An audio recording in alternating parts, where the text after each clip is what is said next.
भगवान ने शरद की रात्रि आई तो बांसुरी बजाई, और ऐसी बांसुरी बजाई कि बांसुरी जब बजती हैं तो गोपियों का मन मोह लेती है।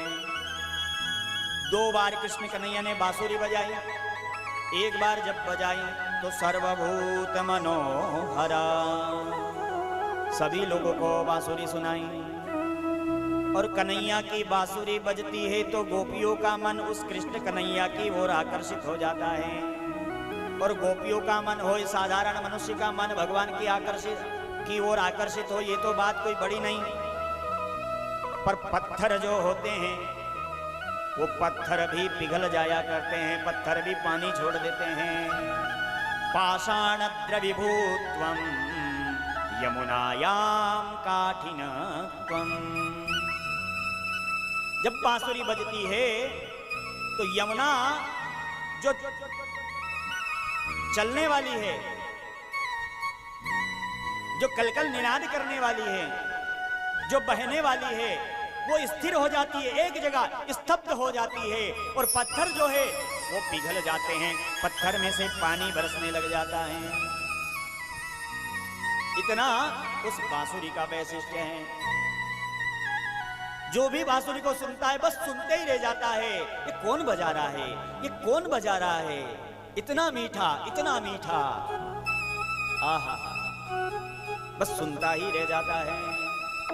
कुछ भी काम कर रहा हो पर जैसे ही कन्हैया की बांसुरी बजी कि वो उसकी ओर आकर्षित हो जाता है, उस चीज को वहीं छोड़ देता है। गोपियां आए दिन कन्हैया से कहती है, कन्हैया तुम ये बांसुरी मत बजाया करो, मीठी मीठी बांसुरी बजाओ नंदलाल, आज मोरे अंगना में आओ नंदलाल। गोपिया कहती है, कन्हैया बांसुरी मत बजाया करो, बजाओ तो तब बजाओ जब हम फुर्सत में होए, और तुम जब भी बजाते हो तब बजाते हो जब हम काम करती हो। कन्हैया तेरी बांसुरी बजती हैं, हम घर में भोजन बनाती हैं, लेकिन भोजन बनता ही नहीं। क्यों? क्योंकि लकड़ियों में से पानी निकलने लगता है, और वो पानी जब निकलता है तो लकड़ियां गीली हो जाती है, अंगारे को बुझा देती है, तो घर में धुआं होता है, तो सासू माँ की डांट सुननी पड़ती है। इसलिए कन्हैया मत बजाया करो। और कन्हैया तेरी बांसुरी का ये वैशिष्ट्य है कि जब वो बजती हैं तो हमारा मन तेरी ओर आकर्षित हो जाता है। फिर हम भोजन बनाती हैं तो डालना था खीर में शक्कर और डाल दिया नमक, सब्जी में डालने था नमक और डाल दी शक्कर, तो वो सब्जी जो है मीठी हो जाती है और हमें डांट सुनना पड़ती है। और कन्हैया एक दिन की बात है कि एक दिन मेरे बेटी को देखने के लिए मेहमान आए, तो सासू माँ ने कहा कि दिमाग ठिकाने लगा रख करके और भोजन बनाना। और मैंने भोजन बनाने के लिए उद्यत हुई और करने लगी, उसी समय कन्हैया तेरी बांसुरी बज गई। और तेरी बांसुरी बजी, बस मन तो उधर आकर्षित हो गया। और बांसुरी सुनते सुनते मैंने भोजन बनाया, और भोजन बनाने में कन्हैया हो गई थोड़ी सी चूक कि डालनी थी शक्कर खीर में और डाल दी मैंने सब्जी में, और खीर के अंदर मैंने नमक डाल दिया।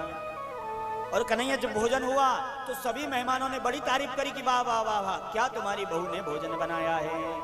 पर कन्हैया जब तेरी बंसी का ये वैशिष्ट्य है कि जब हमने भोजन स्वयं ने पाया तो सब्जी को मीठा पाया और खीर को खारा पाया, तो समझ गई कन्हैया तेरे भरोसे जब हमने जीवन सौंप दिया तो कन्हैया तू हमारी बात बिगाड़ता नहीं है। तेरी बंसी का वैशिष्ट्य कि जो खीर खारी थी उसे उन भोजन पाने वाले को मीठी लगती है, और जो सब्जी मीठी थी वो उनको नमक वाली लगती है।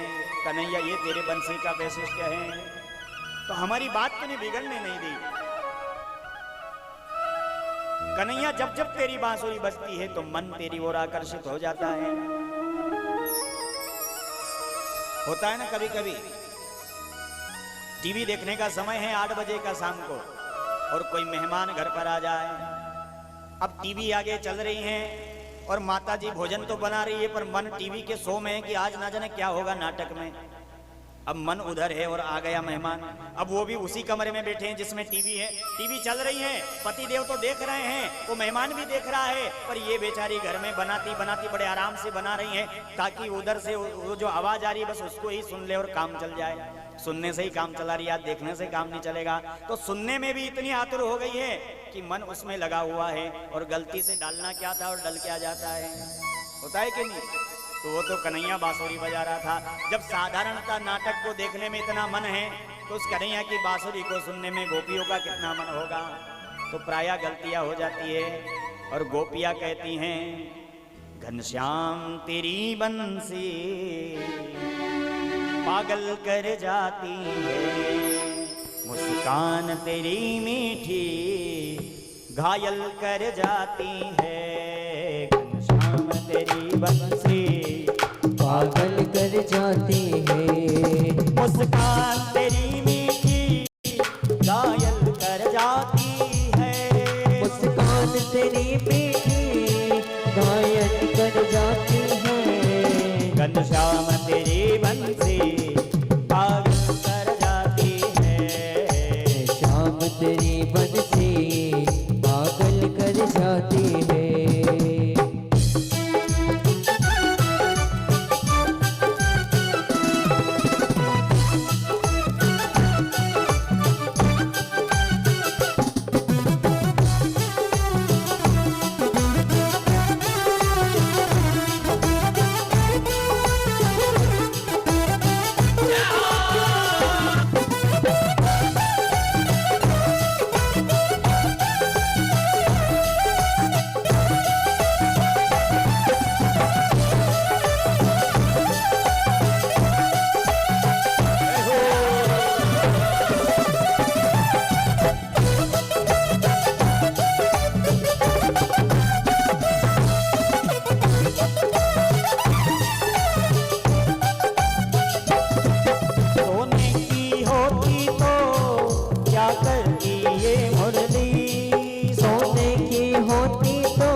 जब बांस की हो करके